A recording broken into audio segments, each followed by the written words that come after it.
Good morning to you. Today's Monday, and I tip my hat to you. Hope you're doing well. Hope you're having a great day. Should be a good week. We are supposed to get a little bit of rain this week, and that'll be nice simply because we have been so hot and dry. I mean, it's typical, almost August in Russellville, Alabama. I'm going down the hill out of the yard here, and I got to take it real easy. So that's not a normal way of getting out of a yard, but this Explorer does pretty good. But it's going to be a good week. We'll get a little bit of rain. In fact, we've got a chance of rain today. So we'll wait and see what happens with that. We're going to try to get one mowed here right quick. Scotty got tied up this morning. My deer feeder's doing good in the back, doggone it. My recording not doing so well, but I've got to get some stuff ironed out in it. I had one feed this morning, then two, and a while ago I had three, and got a good video of it, I thought. I put a little bit on Facebook, and I was going to put the three deer feeding on YouTube, and for some reason the video didn't work out, so I'll have to work on that. I've got that salt block back there in that battery powered camera, and I've also moved a little green turtle pool for the, we use for the kids, not just a pool for the water, but for sand.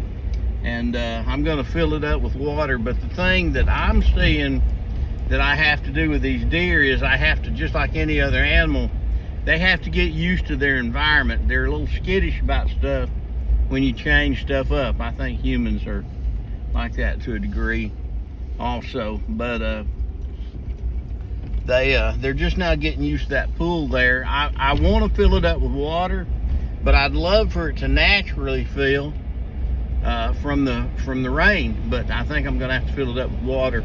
They're licking that mineral block, and that makes them thirsty, and they need water. So I need to provide water back there with them in addition to the mineral block. I want to talk to you just a minute right quick, and I'm already 2 minutes and a half into this video, but I'll try to talk fast. I want to talk to you a little bit about kidney stones. Now, or stones. I've had them a couple times. When I was younger and I hadn't had any kidney stones, I always thought men were over dramatizing the pain. And I always snickered a little bit when I heard that somebody had kidney stones. They had to miss work, and they were in pain, and they were hurting and hollering and carried on and all this stuff. And I thought, come on, man, how bad can it be? And I'm going to tell you something, folks. One thing I've learned in my lifetime is to be careful what you say about people and your attitude about things, especially if you don't know the whole story. And I didn't know the whole story back then. I had never had a kidney stone in my life. And I think the good Lord said, well, Don, you're going to reap what you sow. You're going to get what you give. So here you go. Here's you some kidney stones. So I've had kidney stones, it seemed like 3 or 4 times in my lifetime so far. And folks, let me tell you something. The people that are carrying on with kidney stones, they're not joking around with you. Them things hurt like, it's just for me personally, it's just a piercing pain, sharp, digging pain that you can't get no relief from. You can't rub it, you can't hit it, you can't massage it, you can't get any relief from it. It's just a digging pain on the inside. And I've tried several different remedies. I've taken pain pills, muscle relaxers. But one thing that got rid of the kidney stones one time for me was I got on our driveway, and our driveways, Kathy walks it every morning, but I got on my driveway, and I'd go up and down that driveway, and I'd take about 2 steps and jump straight up as high as I could, come down with my legs stiff-legged and land on my heels.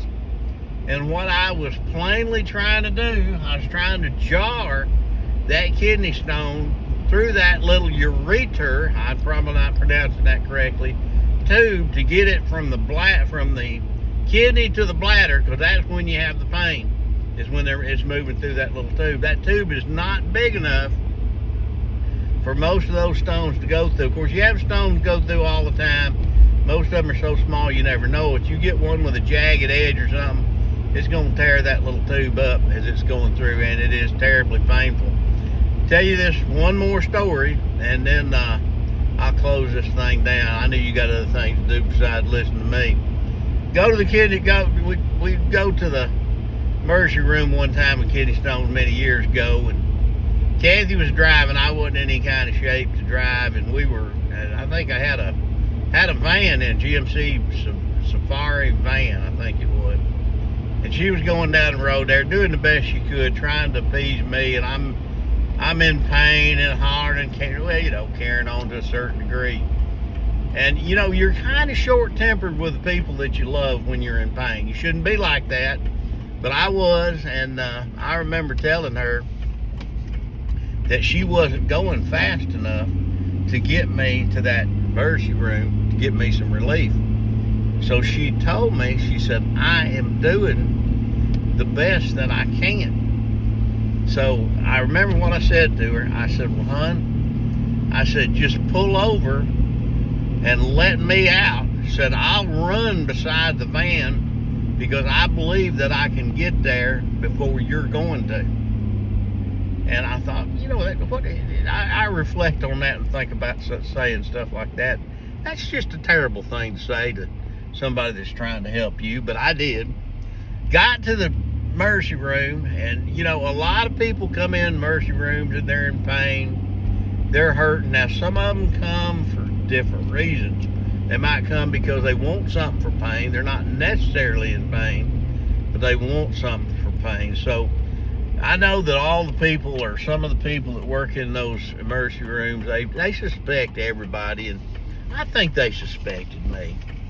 And because I'm walking around, I can't sit still. I'm fidgeting around. I can't get comfortable. And finally, she told me, the nurse, I guess she got tired of me doing all that stuff, and she said, sir, just go over there and sit down and fill out this paperwork on this clipboard, and we'll get to you just as soon as we can. And I said, ma'am, I said, I can't sit down and I can't fill out that paperwork. She said, oh yeah, you can too.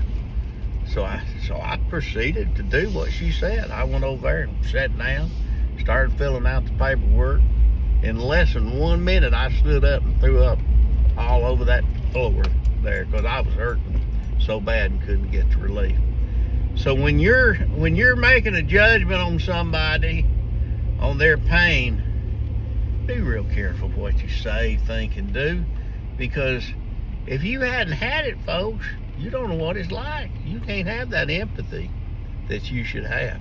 That's my kidney stone stories. I got one more I'm going to tell later on in a follow-up video. Catch you later. Follow, subscribe, share, like, comment. I appreciate every one of those. God bless you. Have a great day.